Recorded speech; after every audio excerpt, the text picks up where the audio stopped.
చూడండి.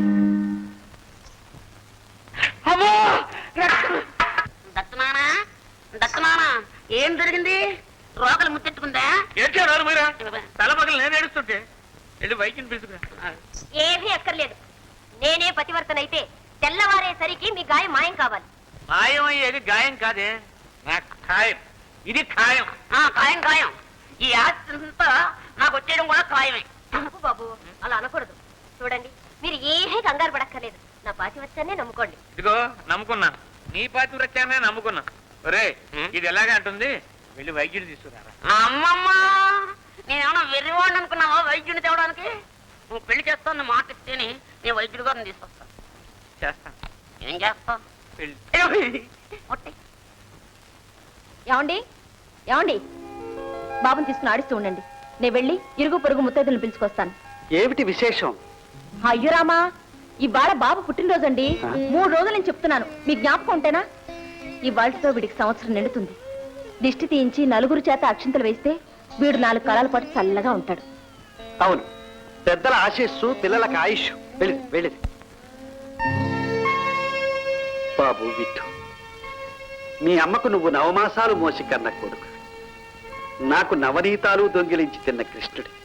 నీ పుట్టినరోజు పండక్కి మీ అమ్మైతే మిఠాయో పాయసమో పెట్టి నీ నోరు తీపి చేస్తుంది.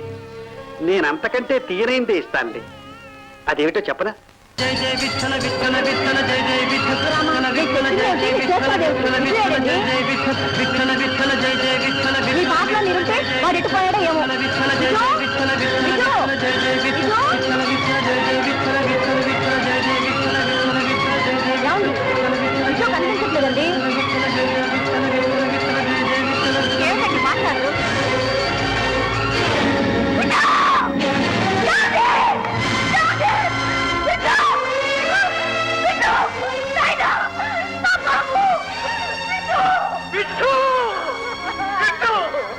ఎంత ఘోరం చేశారంటే, నా బిడ్డను మట్టిలో మట్టిగా తొక్కేశారే, మాంసం ముద్దలు చేసేశారే.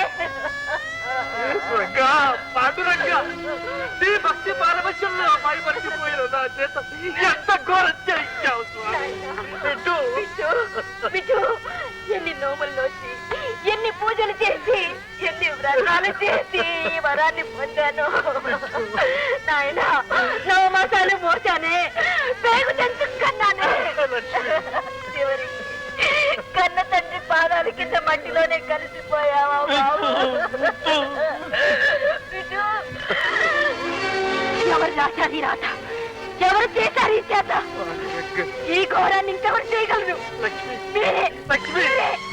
మీరేమైనా చేయగలరు. ఆ పాండురంగుడి భక్తికి పెళ్ళా పిల్లల్ని కూడా అప్పలు చేయగలరు.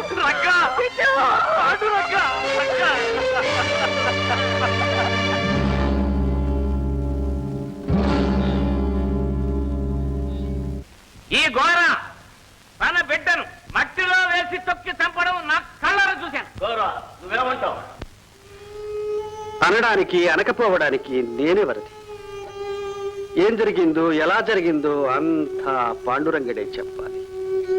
నాకు తెలిసింది ఒక్కటి, వాడి నామ సంకీర్తనలో పరవశించిపోయాను. పరవశం గిరవశం అని చెప్పి తప్పించుకో చూస్తున్నావా?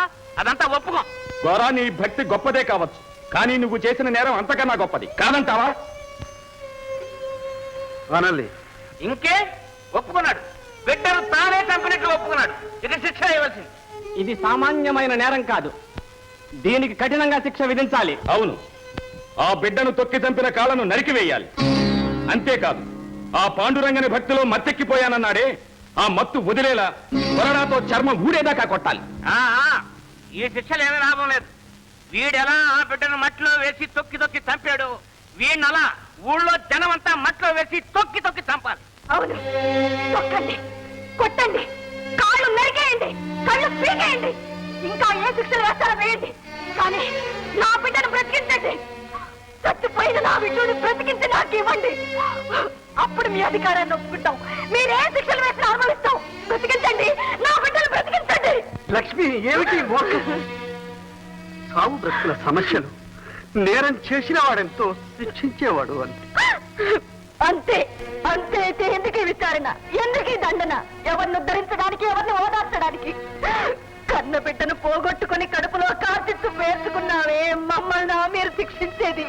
మమ్మల్ని ఆ భగవంతుడే శిక్షించాడు. ఆ శిక్షను మీరు తిరిగి రాయగలరా? ఆ శిక్షను మాపు చేయగలరా? నా బిడ్డను బ్రతికించగలరా? చెప్పండి, చెప్పండి. అర్థవంతమైన ప్రశ్న. కావాలని ఏ తండ్రి తన బిడ్డను చంపుకోడు. ఇది నేరమైతే ఆ నేరం భగవంతుడు చేసిందే.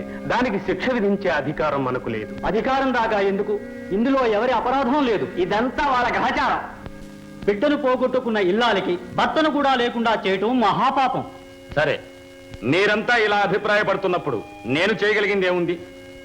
ఇక అపరాధి వెళ్ళొచ్చు. గోరా, జరగవలసిన కార్యం జరిపించు.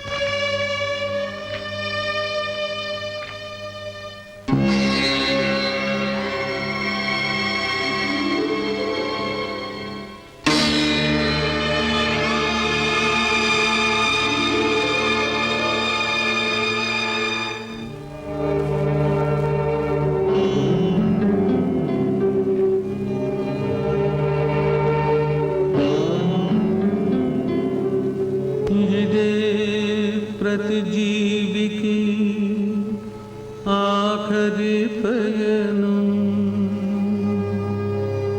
ఇదే ప్రతి ప్రాణికి తుది గమ్యం,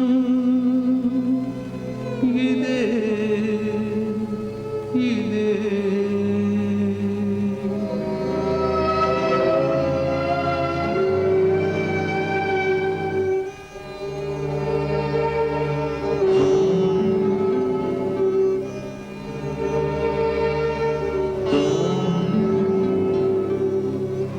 జనన మరణ చక్ర భ్రమణంలో ఇది సంధ్యా సమయం, ఇహ పరలోకములకిదియే మధ్యే మార్గం. వచ్చిన జీవి వెళ్ళుట ఖాయం, వెళ్ళిన జీవిది అయోమయం. నిరుపేదకైనా మహారాజుకైనా తప్పదు ఇక్కడ శయనం, తప్పదు ఇక్కడ శయనం.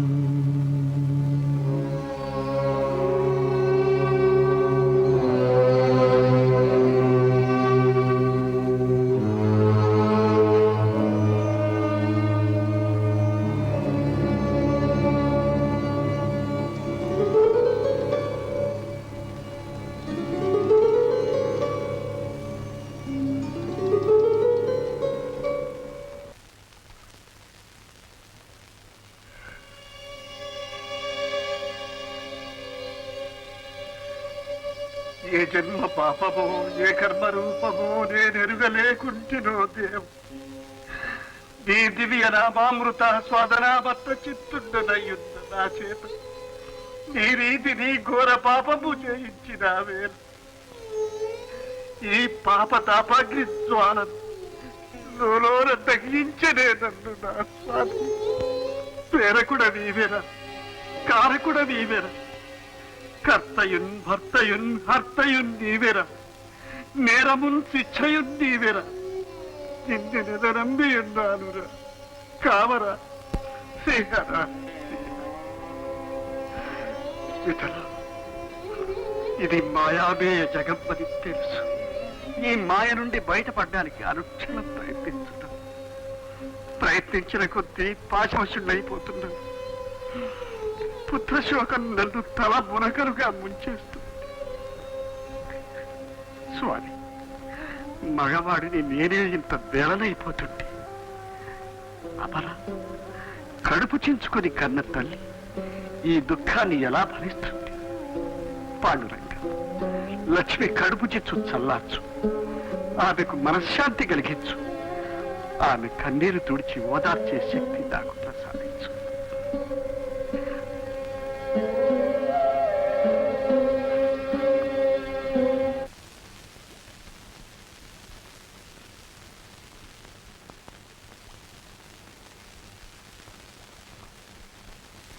లక్ష్మి, లక్ష్మి, ఎంతకాలం ఇలా విలపిస్తాం? ఎంతకాలం ఇలా కన్నీరు కురిపిస్తాం? మన దుఃఖం మరణాన్ని జయించేదే అయితే మన బిడ్డ ఆనాడే బ్రతికొచ్చేవాడు. పగిలిపోయిన కుండ మరలా అతకదు. లక్ష్మి ఇచ్చినవాడు వాడే, తిరిగి పుచ్చుకున్నవాడు వాడే. అంతా వాడి సంకల్పం.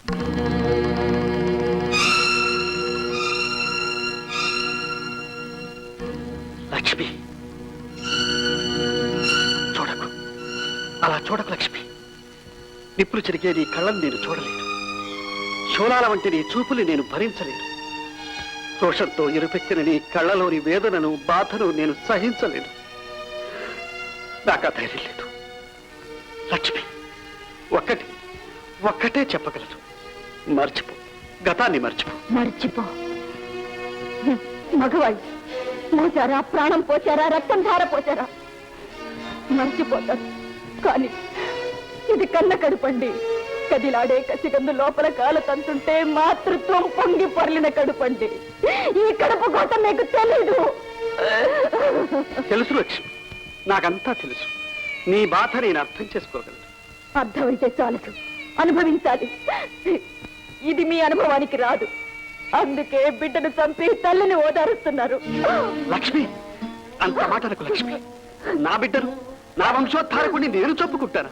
ఏ తండ్రి అయినా ఇంత ఘోరం చేస్తారా? లేదు లక్ష్మి, లేదు. నీ దృష్టిలో, ప్రపంచం దృష్టిలో నేను అపరాధినే కావచ్చు, కానీ నేను తెలిసి చేసింది మాత్రం కాదు. వాడే ఎందుకో నా చేత ఈ పని చేయించాడు. ఎవడు వాడు? జగన్నాటక సూత్రధారి, జనన మరణ కాల చక్రధారి పాండురంగడు, ఆ విఠలుడు.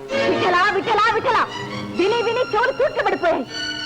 అహోరాత్రాలు వాడించాలి. అన్న పానీయాలు ఆలబిడ్డలు అక్కర్లేదు. ఆ పాండురంగడి భక్తుంటే చాలు తరించిపోతా ఉన్నారే, ఏం తరించాం? ఇదేనా ఉన్న ఒక్క బిడ్డను పోగొట్టుకోవడమేనా? ఎక్కడికి పోయాడు లక్ష్మి? మన విఠలుడు వాడిలో లీనమైపోయాడు. వాడి మీ పాండురంగడే నా పాపని లాక్కున్నాడు. ఎందుకు లాక్కున్నాడు? ఎవరిని అడిగి లాక్కున్నాడు? ఇచ్చింది తానేనా?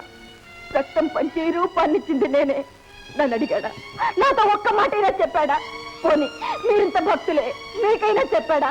లేదు. దొంగలా తస్కరించుకుపోయాడు. వాడా మీకు దేవుడు? లక్ష్మి, పాపం లక్ష్మి, పాపం. భగవంతుడిని ఎలా దూషించకు. బాధలో వివేకం నశించి అజ్ఞానం ఆవరిస్తుంది. అప్పుడే మనం మనసు నెమ్మది చేసుకోవాలి, నిలదొక్కుకోవాలి. చూడు లక్ష్మి, ఆ పుండరీకుడు భక్తుల్ని పరీక్షించి పునీతుల్ని చేస్తుంటాడు. మనసు ఆయనపై మళ్లించు. మన విఠుని ఆ విఠల్ని రూపంలో చూడగలం. చూస్తాను. వీడేనా మీ విఠలుడు? వీడిలోనేనా నా విఠు కనిపిస్తాడన్నారు? కనిపించడే. అబద్ధం. మీరు చెప్పిందంత అబద్ధం. మీరు పూజించే ఈ దేవుడు అబద్ధం. ఆసత్రాణపరాయణుడు, ఆశ్రిత వత్సలుడు, దయామయుడని పొగిడారే, అంత అబద్ధం. వీడు నిజంగా దయామయుడైతే పసిబిడ్డ మట్టిలోకి పాకుతున్నప్పుడు మిమ్మల్ని ఎందుకు హెచ్చరించలేదు? ఆ నోరు లేని జీవి మీ పాదాల కింద నలిగిపోతున్నప్పుడు గుండె పగిలి ఎందుకు అరవలేదు? కాదు, వీడు దయామయుడు కాదు, బొమ్మ. పుట్టి రాజ బొమ్మ.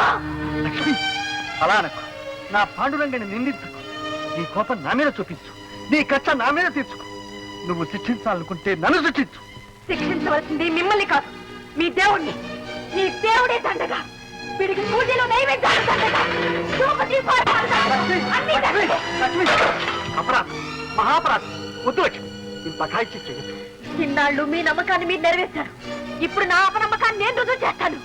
నేను దేవుణ్ణి చూడలేను, భరించలేదు, నా ఇంట్లో ఉంచలేదు. పారేశాను, బయట పారేశాను.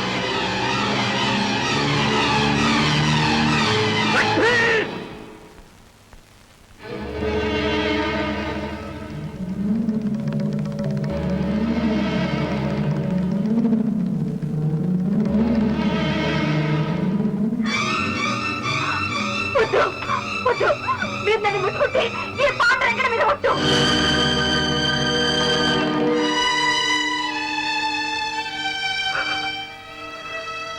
పాండురంగ, క్షణికమైన ఆవేశాన్ని శాశ్వతమైన శిక్ష విధించావా తండ్రి?